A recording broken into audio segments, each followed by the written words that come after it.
Manhwa ini bercerita tentang seseorang bernama Lin Yue yang meninggal dan dipindahkan di dunia lain. Dia dipindahkan di tempat yang bernama Daratan Hongmeng. Tapi yang aneh adalah setiap pagi atau saat mati, dia akan terbangun di tempat yang sama selama 100.000 tahun. Gimana kisah dia yang terbangun di hari yang sama selama 100.000 tahun? Yuk kita lihat ceritanya.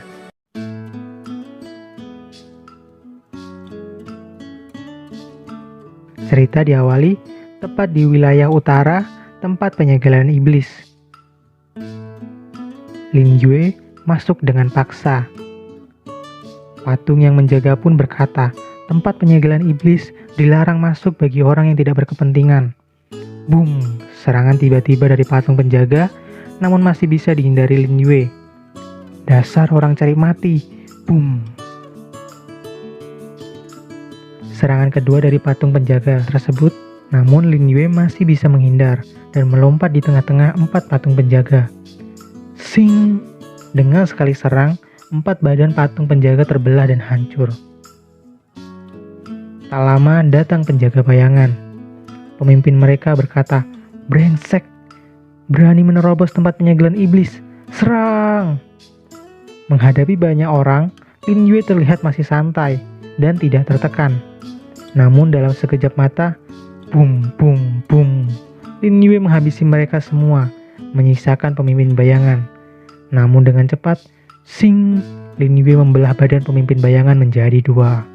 Akhirnya Lin Yue tiba di tempat penyegelan Master Sumi. "Siapa yang berani membuat keributan di tempat ini?" ucap Master Sumi. "Maaf mengganggumu istirahat. Aku kesini hanya untuk menepati janji." Jadi Lin Yue datang ke situ untuk menyelamatkan Master Sumi yang disegel. Master Sumi yang melihat Lin Yue heran sambil berkata, "Tak aku sangka kamu yang masih di tahap awam bisa mengalahkan para penjaga suci." Master Sumi yang ragu dengan kekuatan Lin Yue pun mencoba mengetesnya. Wush. Bukan takut, Lin Yue malah senang melihat jurus hebat dari Master Sumi. Dengan sekali gerakan, Lin Yue berhasil meredam jurus Master Sumi. Kaget, Master Sumi menyadari pria ini bukanlah orang biasa. Meskipun hanya di tahap awam, dia sudah mahir mengatasi jurus dari Eku. "Siapa kamu sebenarnya?" ucap Master Sumi. Cerita kembali ke Lin Yue yang berada di dunia aslinya. Pada waktu itu, dia sedang terburu-buru karena dia akan terlambat untuk ujian yang menentukan masa depannya. Namun, boom, di perjalanan dia tertabrak sebuah bus. Mengira hidupnya sudah berakhir, dia malah dipindahkan di dunia lain. Lin Yue terbangun di tempat yang disebut Daratan Hongmeng. Lin Yue berada di Sekte Wangxian yang merupakan salah satu sekte terbesar di Daratan Hongmeng. Tapi Lin Yue tidak tahu dia terbangun di tubuh siapa, karena tubuh itu tidak memiliki ingatan apapun. Tapi karena semua sudah terjadi, Lin Yue mencoba menjalani kehidupannya yang baru di sini. Lin Yue pun mencoba mendaftarkan dirinya ke sebuah sekte, tapi karena kultivasinya yang terlalu rendah, yaitu tahap awam, dia bukan hanya ditolak, tapi juga dipukuli. Saat dalam perjalanan, dia tidak sengaja melihat wanita yang akan diperkosa laki-laki. Lin Yue mencoba menghentikannya. Namun karena dia yang terlalu lemah, tak sempat menghindar, dia sudah ditusuk tepat di jantungnya. Dalam hati, Lin Yue berkata, "Di dunia asliku aku sudah mati. Apakah aku akan mati juga di sini?" Saat mati, Lin Yue justru merasakan perasaan yang sama lagi. Setelah mati ternyata Lin Yue bangun di hari dan tempat yang sama, selama 100.000 tahun. Saat bangun, Lin Yue menyadari kalau dunia ini penuh dengan kekerasan. Dia tidak ingin membiarkan orang lain terus menindasnya. Dia bertekad untuk jadi lebih kuat. Lin Yue memutuskan untuk pergi dari tempat tersebut.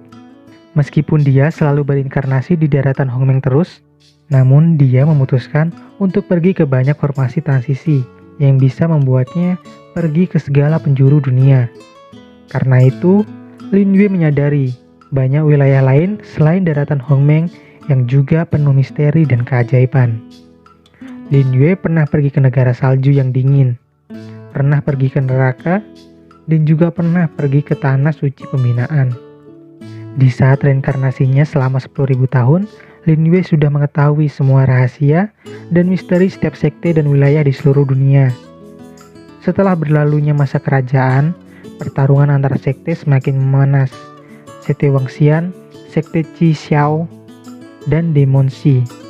Yang kuat jadi pemimpin, yang lemah terus ditindas. Itu sebabnya setiap sekte memperkuat kekuatan mereka masing-masing. Di dunia ini ada 4 cara untuk menjadi kuat. Pertama, meningkatkan Reiki untuk meningkatkan kultivasi. Kedua, mencari teknik dengan kelas yang tinggi. Ketiga, meningkatkan kekuatan fisik. Itu lebih mudah dipelajari. Keempat, dengan meningkatkan kekuatan batin. Sangat jarang orang yang belajar meningkatkan kekuatan batinnya, karena sulit menggunakan kekuatan batin dalam pertempuran. Makanya sebagian orang hanya menelitinya. Lin Yue yang berinkarnasi di hari yang sama terus-menerus Membuat kultivasi reikinya berhenti di tahap awam. Makanya dia dianggap orang yang lemah. Tapi karena dia terus berinkarnasi, kekuatan batinnya menjadi sangat kuat. Saat Lin Yue berinkarnasi yang ke-50.000 tahun, karena kultivasi Lin Yue berhenti di tahap awam, dia menyadari kuat lemahnya seseorang tidak ditentukan dari kultivasi Reiki. Dengan meningkatkan kekuatan batin, juga bisa membuat seseorang setara dengan orang yang meningkatkan kultivasi Reiki. Setelah reinkarnasi 70.000 tahunnya, Lin Yue sudah meniduri semua gadis di daratan Hongmeng. Waktu pun berpindah saat Lin Yue sudah berinkarnasi 100.000 tahun. Lin Yue menceritakan pada seorang gadis bahwa dia tahu semuanya, karena dia sudah berinkarnasi 100.000 tahun dan pernah menyelamatkan Master Sumi. Namun gadis itu tidak percaya dan menganggap omongan Lin Yue hanyalah omong kosong, dan malah menuduh Lin Yue orang jahat yang meracuninya. Lin Yue pun menjelaskan kalau dia bukanlah orang seperti itu, dan justru dia ingin menolongnya karena dia tahu siapa yang meracuninya. Gadis itu tidak peduli dan berniat meninggalkannya. Lin Yue memperingatkannya kalau dia terus berjalan ke depan, dia akan bertemu orang yang ingin menangkapnya. Namun tak percaya, gadis itu terus mengacuhkan Lin Yue. Namun benar saja yang diucapkan Lin Yue. Setelah gadis itu berjalan ke depan, dia bertemu orang yang ingin menangkapnya. Dikejar, gadis itu pun berbalik lari ke arah Lin Yue. "Bagaimana, apakah sekarang kamu sudah percaya denganku?" ucap Lin Yue. "Iya, aku percaya," ucap gadis itu. "Baiklah, setelah menyelesaikan ini, ikut pergi denganku," ucap Lin Yue. Setelah membereskan 2 kroco tadi, Lin Yue mengajak gadis itu untuk masuk ke sebuah lorong rahasia. Gadis itu bertanya, kenapa dia harus masuk ke lorong itu? Lin Yue menjelaskan kalau di ujung lorong itu ada seseorang yang meracuni dan ingin menangkap gadis itu. Karena penasaran siapa yang ingin mencelakainya, gadis itu pun menerima ajakan Lin Yue. Di dalam lorong, Lin Yue dan gadis itu bertemu dengan mereka. Dia adalah Si Tu Jue, anak dari Xuan Yu yang merupakan salah satu tetua sekte Wangxian. Gadis itu berteriak pada Si Tu Jue, "Racun apa yang kau berikan padaku?" Si Tu Jue dengan muka nafsu mengatakan kalau dia memberinya racun yang bisa membuat gairah. Karena Si Tu Jue berniat melakukan kultivasi ganda untuk meningkatkan kultivasinya. Ternyata Si Tu Jue ini bisa menyerap kultivasi orang lain saat melakukan hubungan badan. Pantas saja dia suka memperkosa banyak wanita. Namun Si Tu Jue kaget karena bisa ada orang lain yang tidak berguna tahap awam. Di daratan Hongmeng, struktur kultivasi yaitu dari yang terendah, pertama tahap awam, kedua tahap suci, ketiga tahap salvation, keempat tahap reincarnation, kelima tahap transcendence, keenam tahap emperor. Dan semakin tinggi tingkat kultivasi Reiki, seseorang bisa menggunakan jurus yang semakin tinggi juga. Makanya, orang selalu menduga tingkat kultivasi Reiki yang menentukan kekuatan seseorang. Tapi, Lin Yue sudah menyadari, untuk menjadi kuat, seseorang harus meningkatkan 3 elemen. Pertama, kekuatan batin, kedua, kekuatan raga fisik, ketiga, kultivasi Reiki. Si Tu Jue memerintahkan pengawalnya untuk menyerang Lin Yue. Untuk melindungi diri, Lin Yue mengeluarkan sebuah pisau dan menyerang mereka. Dengan sekali serangan, dengan mudahnya Lin Yue membunuh mereka. Setelah membunuh pengawal si Tujue, Lin Yue berkata, "Meskipun aku hanya tahap awam, tapi membunuh kalian seperti membunuh ayam." "Tidak mungkin. Siapa kamu sebenarnya?" tanya si Tujue.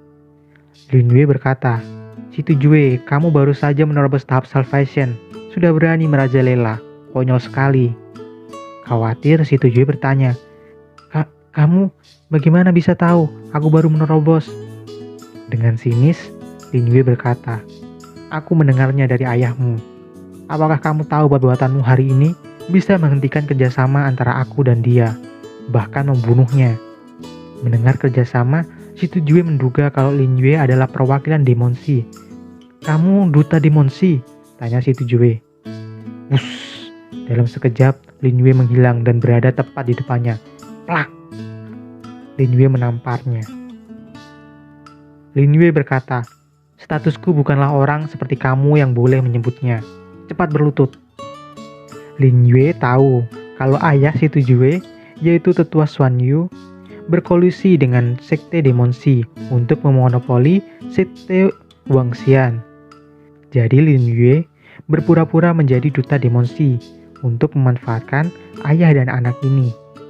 Si Tujue pun berlutut dan meminta maaf di depan Lin Yue. Namun Lin Yue tidak ingin memaafkannya begitu saja dan meminta salah satu lengannya. Takut, si Tujue meminta maaf lagi, berharap Lin Yue mengampuni dan tangannya tak perlu dipotong. Namun dengan pandangan yang tajam, Lin Yue berkata, apakah aku sendiri yang harus turun tangan?" Si Tujue pun memotong tangannya dan meminta izin untuk pergi dari hadapan Lin Yue. Dengan datar, Lin Yue berkata, "Pergi sana dari sini." Setelah diselamatkan, gadis itu berterima kasih ke Lin Yue dan memintanya untuk mengantarnya kembali ke sekte Wangxian. Melihatnya, Lin Yue menawarkan diri. "Tapi racun yang ada di tubuhmu, perlukah aku yang membantumu mengeluarkannya?" Wush! Mereka pergi mengendarai seekor burung. Dalam hati gadis itu berkata, "Dark Phoenix adalah burung terbang dari sekte Wangxian.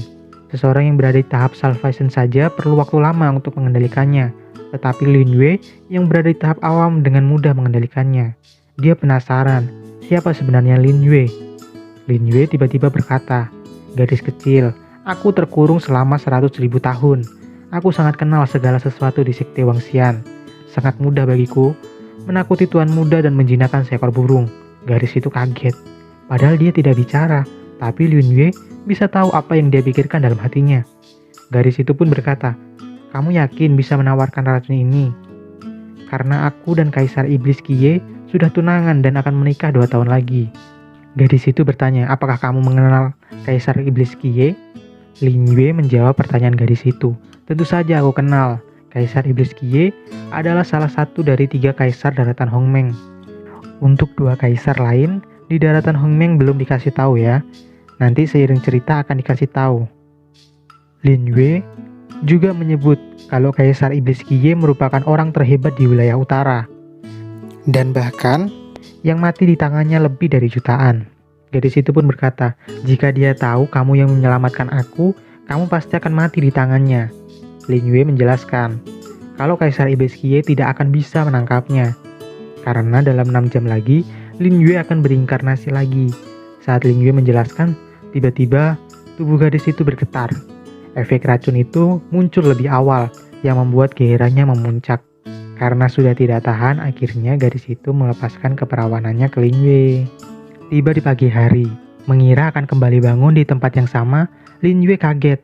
Ternyata dia tidak berinkarnasi dan malah bangun di samping gadis itu. Dengan wajah memerah, gadis itu bertanya, "Bukankah katanya kamu akan berinkarnasi?" Menyadarinya, akhirnya Lin Yue senang. Dia sudah terbebas dari kurungan 100.000 tahun. 8 tokoh dewa, 4 planet, dan para manusia yang meremehkannya.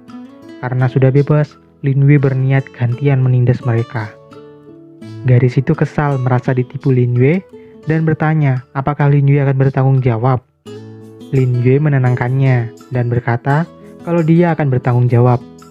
Dalam hatinya, Lin Yue berkata, tak menyangka setelah lepas dari reinkarnasi 100.000 tahun, hal pertama yang dia lakukan adalah merebut gadis Kaisar Iblis Qiye.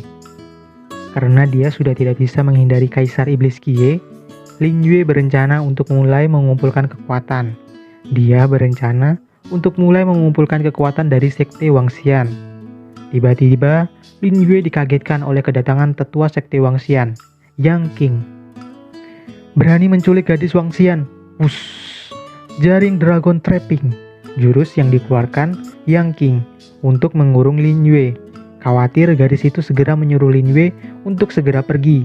Namun Lin Yue tetap tenang dan sing. Dengan satu jarinya, dia menghancurkan jurus jaring Dragon Trapping dari Yang Qing. Boom!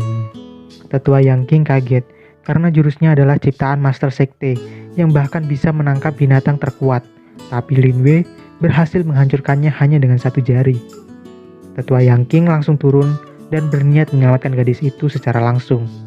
Lin Yue berkata, "Yang Qing, apakah kamu mau tahu keberadaan ayahmu?" Kaget mendengarnya, Yang Qing bertanya, "Siapa kamu? Kenapa bisa mengetahui keberadaan dia?" Lin Yue pun membuat kesepakatan dengan Yang Qing untuk membawanya ke Sekte Wangxian dengan selamat jika dia ingin mengetahui keberadaan ayahnya. Tak langsung setuju, Yang Qing bertanya, "Memangnya apa yang kau rencanakan di Sekte Wangxian?" Lin Yue berkata, "Itu bukanlah urusanmu. Aku hanya memintamu untuk mengantarku dengan selamat."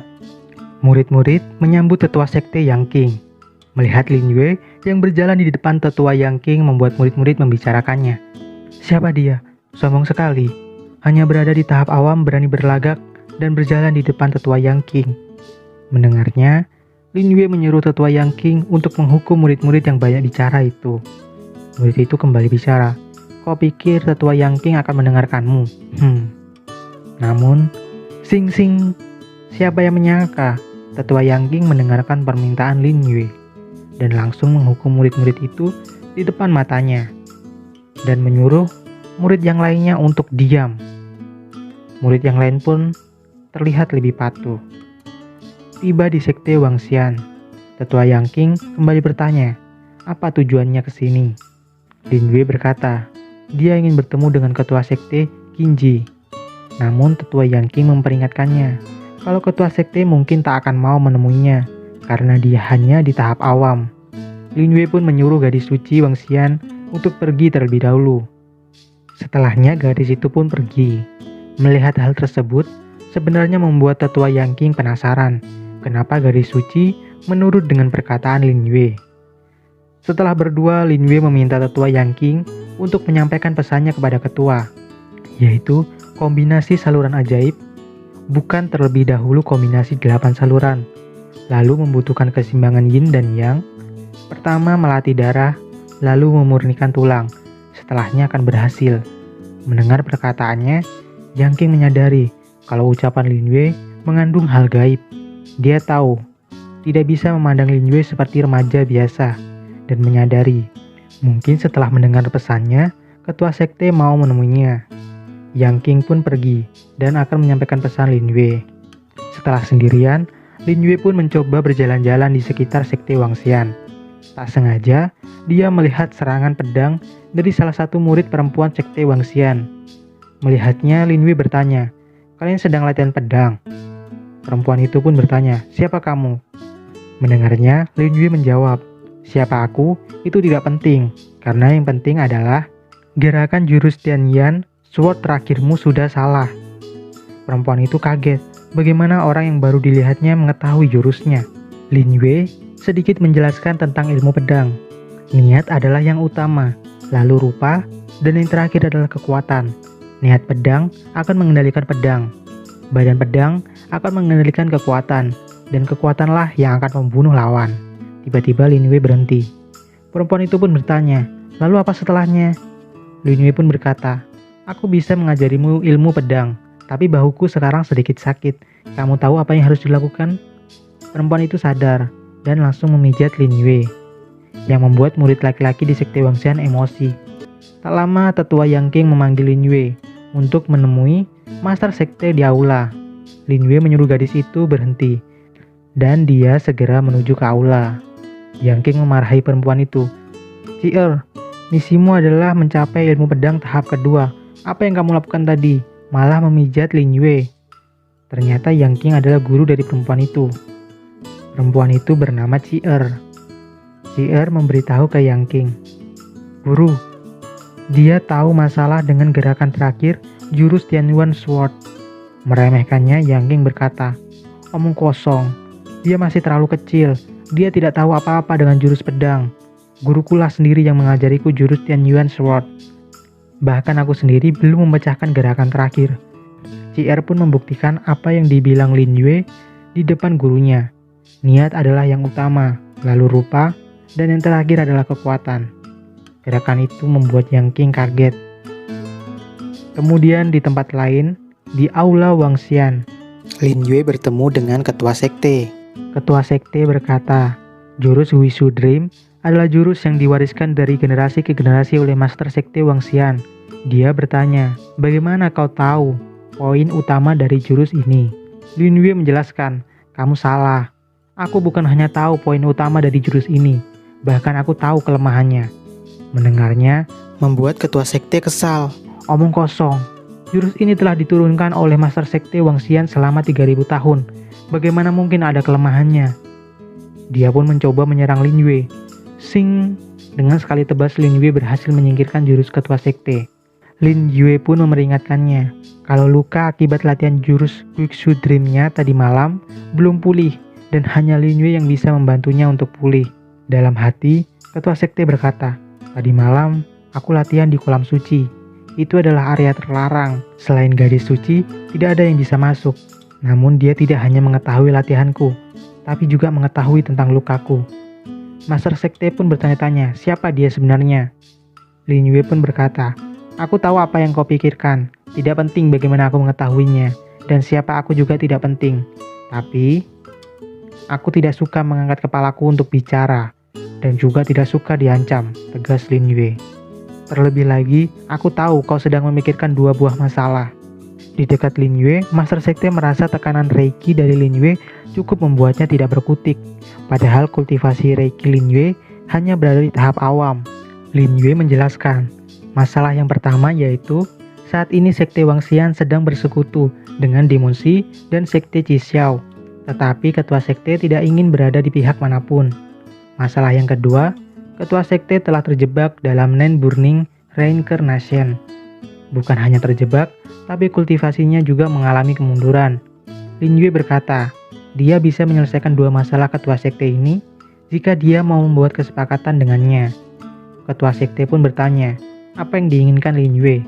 Lin Yue menjawab, dia ingin meminjam kolam suci. Di sisi lain, Tetua Xuan Yu memarahi penjaganya karena tidak bisa melindungi anaknya. Penjaga itu melaporkan kalau gadis suci sudah selamat dan remaja yang mengaku duta Demon Shi juga selamat dan sedang menemui ketua sekte. Xuan Yu yang marah membunuh anak buahnya sendiri dari belakang. Dia berkata, seekor anjing yang tidak berguna tidak layak untuk hidup. Xuan Yu menghancurkan penjaganya yang membeku. Boom, boom. Si Tujue bertanya ke ayahnya, ayah, apa benar dia bukan duta Demon Shi? Xuan Yu pun membentaknya, dasar bodoh, duta ini sangat rahasia, bahkan aku saja sangat takut dengannya. Tidak mungkin, dia seorang remaja tahap awam. Tapi karena dia sudah melukai putraku, selama dia masih berada di daratan Hongmeng, aku tak akan membiarkannya hidup. Kembali Di aula Wangxian, ketua sekte setuju dengan permintaan Lin Yue. Namun karena kolam suci merupakan tempat khusus yang tidak bisa dimasuki sembarang orang, jadi ketua sekte akan memberikan Lin Yue status sementara sampai kesepakatan selesai. Lin Yue pun mensetujuinya. Dia berpesan ke ketua sekte, malam ini aku akan pergi ke kolam suci. Kamu juga harus datang. Kenapa tidak sekarang? Ucap ketua sekte. Lin Yue menjelaskan kalau ada masalah yang harus dia urus terlebih dahulu. Tidak lama, ketua Xuan Yu menerobos masuk aula. Xuan Yu bertanya kepada ketua sekte mengenai berita gadis suci yang kemarin malam diculik dan kemudian diselamatkan oleh tetua Yang Qing. Ketua sekte membenarkan berita itu. Melihat Lin Yue yang hanya berada di tahap awam membuat tetua Xuan Yu menuduh Lin Yue penculiknya dan menyerangnya secara langsung di depan ketua sekte. Namun Lin Yue berhasil menghindari serangannya dan justru balik mengancam Xuan Yu. Xuan Yu kaget. Sejak kapan dia bisa berada di belakangnya? Ketua sekte bertanya. Tetua Xuan Yu, apa maksudnya ini? Xuan Yu beralasan, maaf ketua sekte, gadis suci memiliki kedudukan yang tinggi. Aku mendengar orang ini yang menculik gadis suci. Karena aku yang bertanggung jawab atas keamanan sekte Wangxian, jadi aku berniat menginterogasinya. Ketua sekte pun berkata, tidak perlu, karena aku sudah mengetahui masalah ini, dan dia bukan orang yang menculik gadis suci. Karena jika bukan dia yang menolong, pasti sudah terjadi apa-apa pada gadis suci. Dan ketua sekte juga sudah mengangkat Lin Yue menjadi raja suci, yang setara dengan kedudukan tetua. Jadi Xian Yu mau tak mau harus menghormati dia juga. Xian Yu pun mengucapkan selamat kepada Lin Yue karena telah diangkat menjadi raja suci, meskipun dalam hatinya masih kesal. Dalam suara transmisi, ketua sekte menyuruh Lin Yue untuk tinggal di kediaman tetua Yang Qing karena dia telah menyinggung tetua Xuan Yu. Di kediaman tetua Yang Qing, Ci'er ingin berada di sisi Lin Yue dan berharap dia mau mengajarkannya ilmu pedang. Mendengarnya, Lin Yue berkata, boleh saja, tapi hari ini aku tidak ada waktu untuk mengajarimu karena ada suatu hal yang harus aku urus. Lin Yue pun pergi keluar. Di tempat lain, di ruang pelatihan, si Tu Jue kesal mendengar bahwa Lin Yue diangkat menjadi raja suci. Bagaimana bisa seorang tahap awam diangkat menjadi raja suci? Ucap si Tu Jue. Xuan Yu berkata, ada yang aneh tentang dia. Tahap awam tapi bisa dengan mudah menghindari seranganku. Benar-benar tidak masuk akal. Si Tu Jue ingat, ayah, aku tahu kemarin aku menaruh racun pada Qin Yi. Dia pasti membantu Qin Yi menawar racun itu dengan menidurinya. Dan demi menjaga rahasia itu, ketua sekte terpaksa mengangkatnya menjadi raja suci. Xuan Yu yang mendengarnya berkata, ternyata begitu. Dengan bukti ini kita memiliki kesempatan untuk membunuhnya. Tiba-tiba, Lin Yue yang mendengarnya datang. Siapa yang ingin membunuhku? Melihatnya, Xuan Yu berkata, Lin Yue, berani sekali kau masuk ke tempat pelatihanku. Dengan pelanggaran ini, mungkin status raja suci kamu tidak akan bertahan lama. Lin Yue pun menjawab, tetua Xuan Yu, kau telah diutus 30 tahun di sekte Wangxian, tapi rahasia kolam suci kamu tidak bisa mendapatkannya. Rahasia jurus Guxiu Dream juga tidak bisa mendapatkannya. Dan sekarang malah membiarkan putramu mencelakai calon istri Kaisar Iblis Qiye. Apakah kamu tidak ingin obat penawar racun tahun ini? Melihat obat penawar, pil racun ular sisik, Xuan Yu menyadari itu adalah sesuatu yang dimiliki Duta Demon Shi. Dia pun langsung bersujud dan menyuruh putranya untuk bersujud juga. Lin Yue berkata, si Tu Jue, awalnya aku sudah mengasihanimu dengan mematahkan satu lenganmu saja. Tapi bukan bertobat, kalian malah ingin membuat masalah besar. Takut mendengarnya, Xuan Yu meminta maaf ke Lin Yue dengan beralasan efek pil racun ular sisik yang semakin sakit yang membuatnya membuat keputusan gegabah. Xuan Yu berharap Lin Yue memberikan penawarnya itu dan berjanji akan lebih patuh pada perintahnya. Lin Yue pun memberikan penawarnya sambil mengatakan lain kali tidak boleh sembarangan bertindak dan harus menunggu perintah darinya. Xuan Yu merasa aneh, kenapa Duta Demon Shi bisa memberikan penawarnya dengan mudah, tak seperti biasanya. Lin Yue pun berkata, jangan mengira dengan minum obat itu kau sudah sembuh. Obat itu hasil racikanku. Jadi, jika aku memerintahkan, maka kamu harus melaksanakannya. Karena jika tidak, aku bisa kapan saja membuatmu mati. Xuan Yu pun kembali bersujud dan berkata, lain kali akan mengikuti sesuai perintah. Tiba-tiba Lin Yue menghilang dari tempat mereka. Di tempat lain, di kolam suci, ketua sekte sudah menunggu Lin Yue. Lin Yue pun menyuruhnya untuk membuka baju.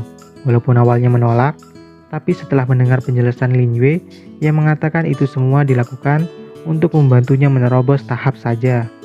Karena cara untuk menyempurnakan jurus Guxiu Dream adalah dengan membuat yin dan yang saling melengkapi. Ketua sekte pun melepaskan bajunya dan mempercayakannya ke Lin Yue. Lin Yue pun memasukkan Reiki Yang ke tubuh ketua sekte yang membuatnya merasa hangat dan nyaman.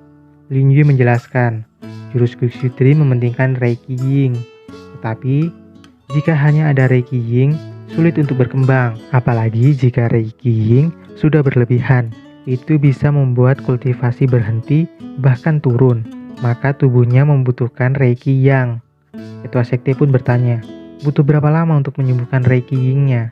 Lin Yue pun menjawab, dengan tingkat kultivasi awamnya, dia membutuhkan waktu 6 bulan. Tapi jika kultivasinya meningkat, waktu penyembuhan itu pun bisa dikurangi. Lin Yue menyadari, dia harus meningkatkan kekuatannya dengan cepat, karena waktu yang diberikan sekte Qixiao dan Demonsi sangatlah pendek, dan 1 bulan lagi akan ada kompetisi Hongmeng. Kompetisi Hongmeng adalah kompetisi berbagai sekte besar yang ada di daratan Hongmeng untuk mendapatkan hak masuk ke dalam jalur Tao. Jalur Tao ini terbentang luas di daratan dan bertahan hingga sekarang. Untuk mendapatkan Reiki yang tebal, hanya sekte yang menang yang berkesempatan masuk ke jalur Tao untuk berlatih. Mendengar kompetisi Hongmeng, ketua sekte tak percaya diri bisa menang, karena dari 100 sekte di daratan Hongmeng, ada 3 sekte terkuat. Dan di antara 3 sekte itu ada sekte Wangxian, yang merupakan sekte paling lemah. Lin Yue memberitahunya untuk tidak menyerah, karena dia akan membantunya. Lin Yue pun pergi dan mengingatkannya untuk melakukan pengobatan lagi besok malamnya. Lin Yue berniat menaikkan 3 kekuatannya bersamaan, kekuatan batin, fisik, dan meningkatkan kultivasi Reiki ke tahap suci. Dia merasakan kolam suci benar-benar tempat yang luar biasa. Saat kembali, Cier memberitahu Lin Yue bahwa gadis suci sudah menunggunya. Nama gadis suci sudah diketahui ya, namanya Qin Yiyi. Melihatnya, tiba-tiba Qin Yiyi memeluk Lin Yue dan berkata, apakah kakakku menyusahkanmu? Aku mendengar dia mengangkatmu menjadi raja suci, padahal kakakku tidak pernah sebaik ini pada pria. Lin Yue menggodanya, mungkin itu karena aku berbeda dari pria lain. Qin Yiyi merasa kalau dia sudah jatuh cinta ke Lin Yue, dan 2 tahun lagi tak ingin melangsungkan pernikahan dengan Kaisar Iblis Qiye. Kaisar Iblis Qiye adalah penguasa di wilayah utara, dan Qin Yiyi adalah salah satu calon istri Kaisar Iblis Qiye yang sebenarnya terpencar di berbagai tempat dan sekte yang tak terhitung. Total, ada 108 gadis suci yang 2 tahun kemudian akan menikah dengan Kaisar Iblis Qiye. Kaisar Iblis Qiye berniat mengambil energi kehidupan para gadis suci untuk meningkatkan kekuatannya. Lin Yue mengatakan, karena Qin Yiyi sudah menjadi wanitanya, dia tidak akan membiarkan direbut oleh Kaisar Iblis Qiye. Karena sudah malam, Qin Yiyi pun pergi dan berharap Lin Yue bisa mengajari Cier karena dia adalah teman terbaiknya. Setelah Cier mengantarkan Qin Yiyi, tetua Yang Qing menemui Lin Yue. Lin Yue tahu jika dia yang mengusulkan kepada ketua sekte agar Lin Yue tinggal di kediamannya, agar dia mudah mencari informasi keberadaan ayahnya. Mendengarnya, tetua Yang Qing bertanya, kalau begitu apa yang harus kulakukan agar kau mau memberitahu keberadaannya? Lin Yue berkata, dia akan memberitahunya jika waktunya sudah matang. Lin Yue menyuruhnya masuk dan menemaninya, tapi tidak diapa-apain kok. Lin Yue langsung tidur. Keesokan harinya, Lin Yue menunggu tetua Yang Qing bangun sambil melihat jendela. Ketika tetua Yang Qing bangun, Lin Yue bertanya, Yang Qing, kompetisi Hongmeng akan segera dilaksanakan. Sebagai tetua dari kelompok 12, apa yang kau rencanakan? Mendengarnya, Yang Qing menyampaikan, jika melihat kondisi sekte Wangxian saat ini, mungkin hanya meramaikan kompetisi Hongmeng saja. Lin Yue pun mengatakan, dalam kompetisi Hongmeng kali ini, sekte Wangxian berkesempatan menang, tapi dia perlu Yang Qing mencari beberapa orang untuk membantu. Penasaran, Yang Qing pun bertanya, siapa yang akan membantu mereka? Lin Yue menjelaskan, orang pertama adalah dia, Yang Qing. Lin Yue akan mengajarinya ilmu pedang dan perubahan jurus Tianyan Sword. Orang kedua adalah Long Lin, yang akan ditemui sendiri oleh Lin Yue. Dia bertanya kepada Yang Qing, apakah kamu tahu di mana dia? Yang Qing memberitahunya, kalau tetua ketujuh, Long Lin biasanya ada di gunung belakang, tapi sifatnya tidak ramah karena dia suka sendirian. Di sana adalah daerah terlarang, tempat pelatihannya untuk melatih ilmu pedang. Bahkan murid kelompok 7 saja tidak boleh sembarangan masuk. Yang King menyarankan agar dia menemaninya jika Lin Yue ingin ke sana. Namun Lin Yue menolak karena dia ingin Yang King melaksanakan tugas untuk menyelamatkan seseorang di sekte tersembunyi dan harus membawanya kembali ke Lin Yue sebelum jam 12 malam. Dan untuk menemui tetua Lin Long, Lin Yue akan membawa Ji-er untuk menemaninya. Lin Yue dan Ji-er pun menuju ke belakang gunung tempat Long Lin. Ji-er berkata ke Lin Yue, "Raja Suci, aku mendengar tetua Long Lin tidak suka orang mengganggunya dan juga melarang orang luar masuk ke gunung belakang ini." Lin Yue memberitahunya, sekarang adalah waktu tetua Long Lin bersama pedang kesayangannya. Bukan hanya tidak suka atau membenci, tapi mungkin orang yang mengganggunya akan dibunuh. Lalu Lin Yue bertanya, "Jadi apa kamu takut jika aku menyuruhmu bertarung dengan tetua Long Lin?" Sedikit khawatir, Ji-er menjelaskan kalau tetua memiliki kekuatan yang lebih kuat dan dia bukanlah lawannya. Lin Yue menenangkannya, "Tak perlu takut. Kamu hanya perlu menahan 7 serangan pertamanya. Dan saat serangan ke-7, dari sebelah kanan kamu harus menggunakan serangan terakhir dari Tianyuan Sword untuk menyerang." Lin Yue menyuruh mengingat apa yang dia bilang agar Ji-er menang. Meskipun sedikit tidak percaya diri, Ji-er pun akan mencoba melakukan seperti yang Lin Yue bilang. Tiba-tiba ada suara, "Siapa yang berani masuk daerah terlarangku, pasti akan mati." Lin Yue mendorong Ji-er. Boom! Dari belakang mereka muncul serangan dahsyat dari tetua Long Lin. Dalam hati Ji-er berkata, "Jika bukan diselamatkan Raja Suci, mungkin aku sudah mati di pedang tetua Long Lin ini." Tetua Long Lin berteriak, "Apa yang kalian lakukan di sini? Apa kalian tidak tahu gunung belakang ini merupakan area terlarang?" Lin Yue berbicara, "Aku sudah lama mendengar kalau jurus tetua ke-7 tak tertandingi di daratan Hongmeng ini. Tapi aku merasa ini tidak sesuai dengan kenyataan. Makanya sekarang kami ke sini, datang untuk menantang." "Sombong. Baiklah, mari tunjukkan kekuatanmu," ucap Long Lin. Lin Yue menjelaskan kalau bukan dia yang bertarung, tetapi perempuan di sebelahnya. Ji-er memperkenalkan diri.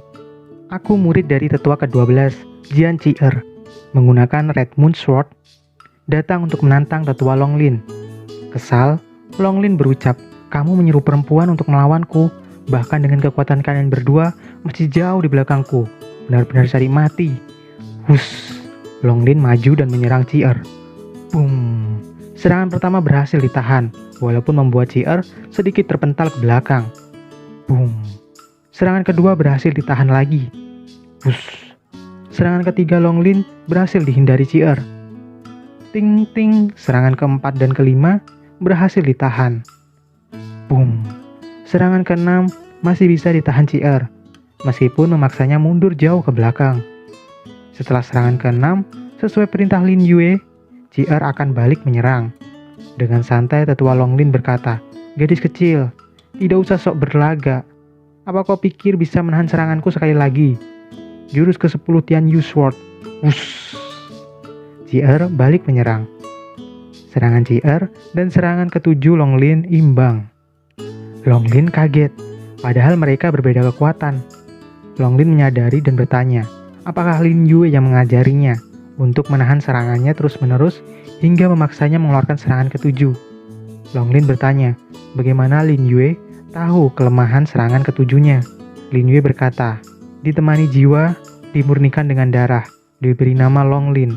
Apakah aku benar? Long Lin kaget dan bertanya, bagaimana caranya dia bisa mengetahui jurus Long Lin Sword? Lin Yue pun menjawab, karena aku adalah orang yang suka pedang, jadi dengan sekali lihat, aku sudah bisa mengetahuinya. Dari 10 serangan Long Lin Sword, ada 2 titik kelemahan, yaitu serangan ke-7 dan serangan ke-10. Tak percaya, Long Lin berkata, mustahil, aku saja baru mengeluarkan serangan ke-7. Bagaimana kau mengetahui kelemahan serangan ke-10? Lin Yue mengambil sebuah kayu dan berkata, jika kamu tidak percaya, aku akan membuktikan kepadamu. Aku hanya cukup menggunakan ranting ini sebagai pedangku dan dalam satu serangan bisa mengalahkanmu. Apa? Long Lin dan Ji-er kaget. Ragu, Long Lin berkata, baiklah, coba tahan seranganku. Maju, ucap Lin Yue. Wush! Longlin maju ke depan. Boom.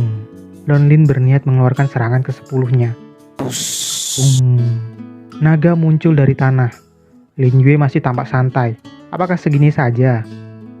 Mati sana. Serangan kuat dari Longlin. Akan kutunjukkan serangan ke-10 sebenarnya. Muncul naga juga dari tongkat Lin Yue.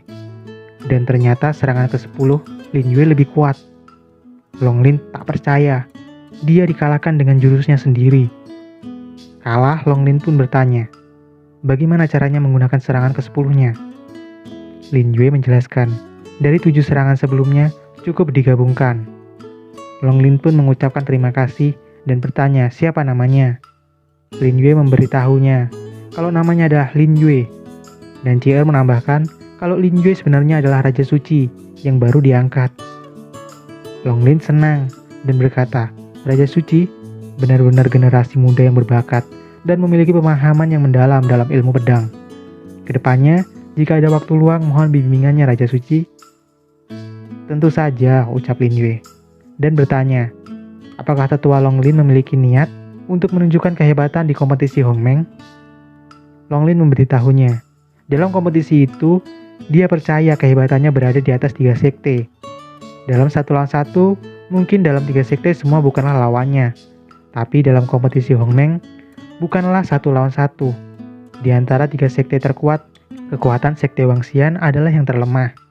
Jadi untuk memenangkan kompetisi Hongmeng, sepertinya agak susah.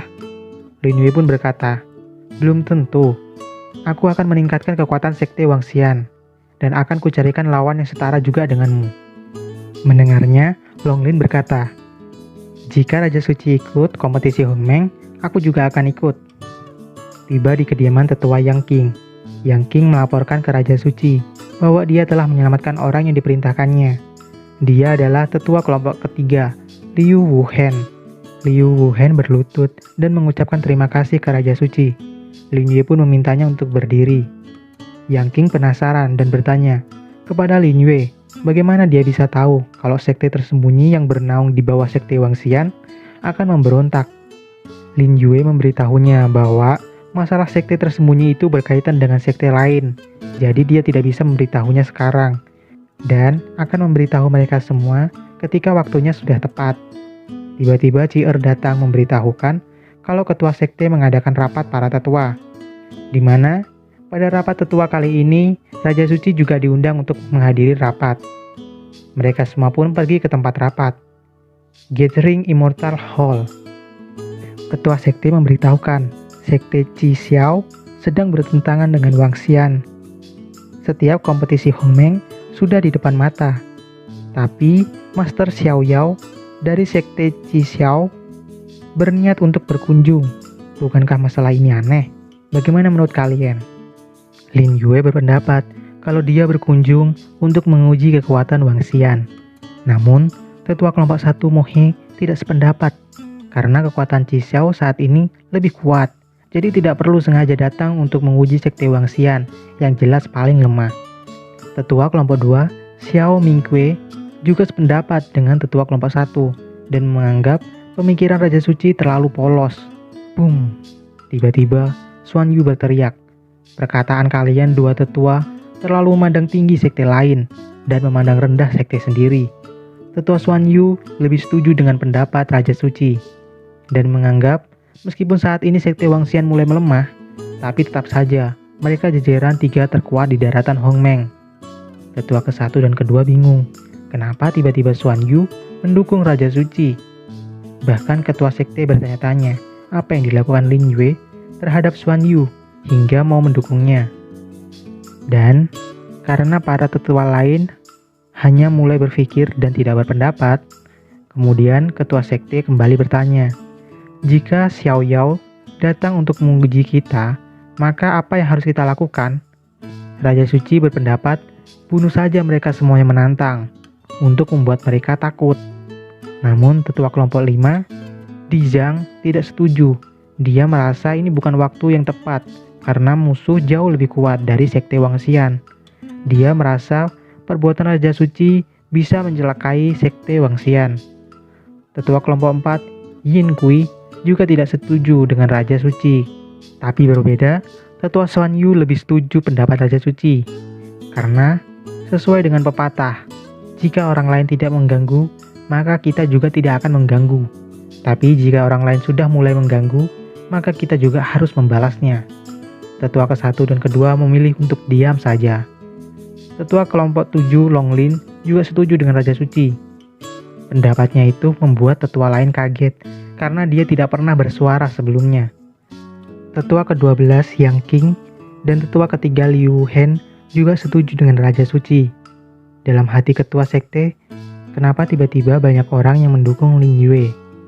Karena banyak pendapat yang setuju dengan Raja Suci, ketua sekte memutuskan jika Master Xiaoyao datang menantang, maka mereka akan menerima tantangan ini. Ketua sekte bertanya lagi, siapa yang bersedia mewakili dalam tantangan kali ini? Lin Yue mengajukan dirinya dan meminta ketua sekte tenang saja karena dia akan menjamin kemenangan melawan mereka. Karena sedikit lelah, Lin Yue meminta mengakhiri rapat. Ketua sekte pun memutuskan untuk mengakhiri rapat. Selesai rapat, Xuan Yu mengejar Lin Yue dan bertanya, bagaimana penampilannya hari ini? Lin Yue bilang, lumayan, walaupun masih kurang. Lin Yue pun menugaskan Xuan Yu untuk membunuh seseorang malam ini. Dia meminta untuk membunuhnya dengan satu serangan.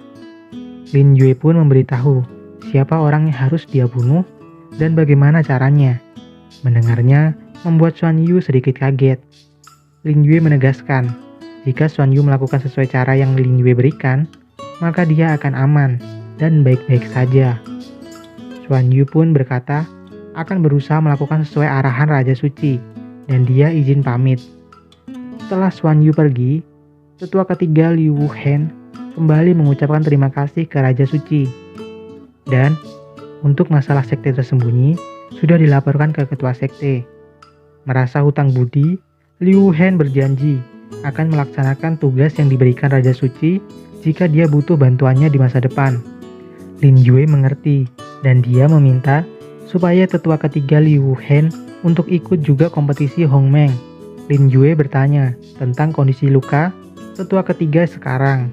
Liu Wuhen menjelaskan kalau lukanya sudah pulih dan untuk kompetisi Hongmeng dia akan berusaha sekuatnya. Dia juga mengatakan sayangnya kalau senjata tombak tingkat 5-nya tidak patah mungkin bisa meningkatkan daya tempurnya. Lin Yue menegaskan ke tetua Liu Wuhen untuk tidak perlu khawatir karena Lin Yue akan memberikan tombak level 9 yang baru kepadanya.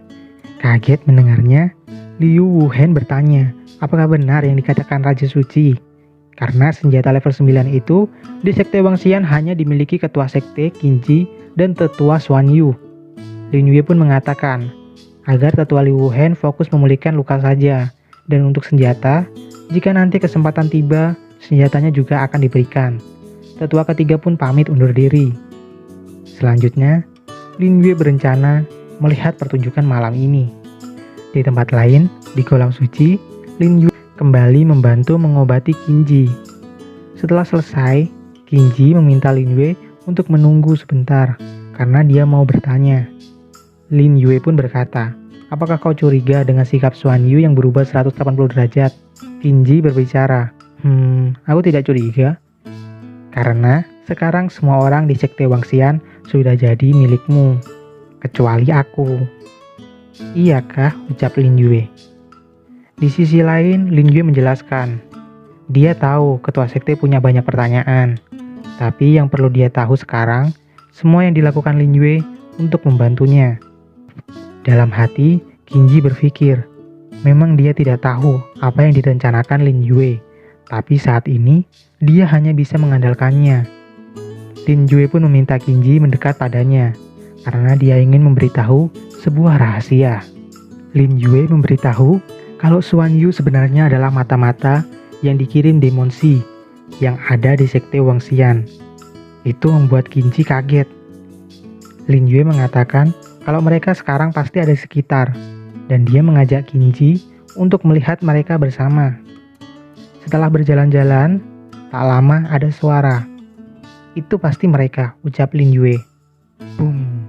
Tetua Xuan Yu memukul tetua keempat, Yin Kui. Brengsek, Apa yang kau lakukan? Ucap Yin Kui. Kau telah menyinggung orang yang seharusnya tak boleh kau singgung.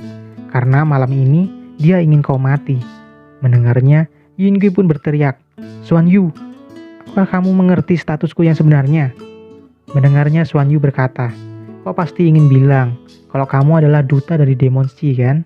Sayang sekali, duta yang sebenarnya telah mengetahui trikmu dan dia menginginkan kamu mati malam ini. Yin Kui terus berteriak, aku duta yang asli, kau sudah ditipu bodoh. Tak mendengarkan, Xuan Yu menyuruhnya, diam. Seharusnya kau bersyukur bisa mati di tongkat tengkorakku ini. Bus, Xuan Yu mengarahkan serangannya ke Yin Kui. Boom. Sulit untuk membedakan siapa duta yang asli, tapi obat tidak mungkin bisa palsu.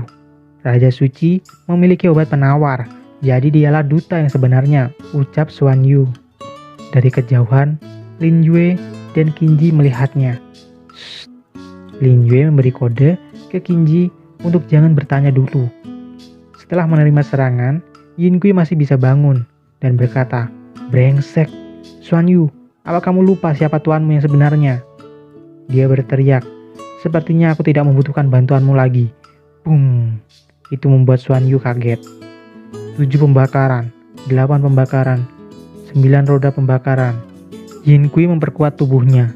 Xuan Yu berteriak, meskipun kamu sudah mencapai 9 roda pembakaran iblis, aku tidak takut. Karena itu sudah dalam perkiraan duta Demon Sea yang asli. Boom. Xuan Yu kembali menyerangnya. Tak mau diam saja, Yin Kui juga membalas. Boom, boom. Tabrakan dari 2 kekuatan.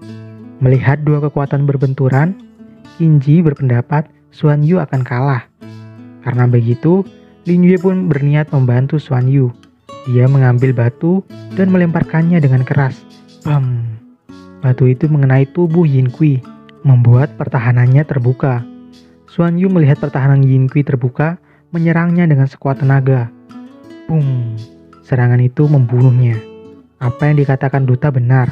Dengan menyerangnya terus-menerus, pasti bisa membuatmu mati, ucap Xuan Yu. Karena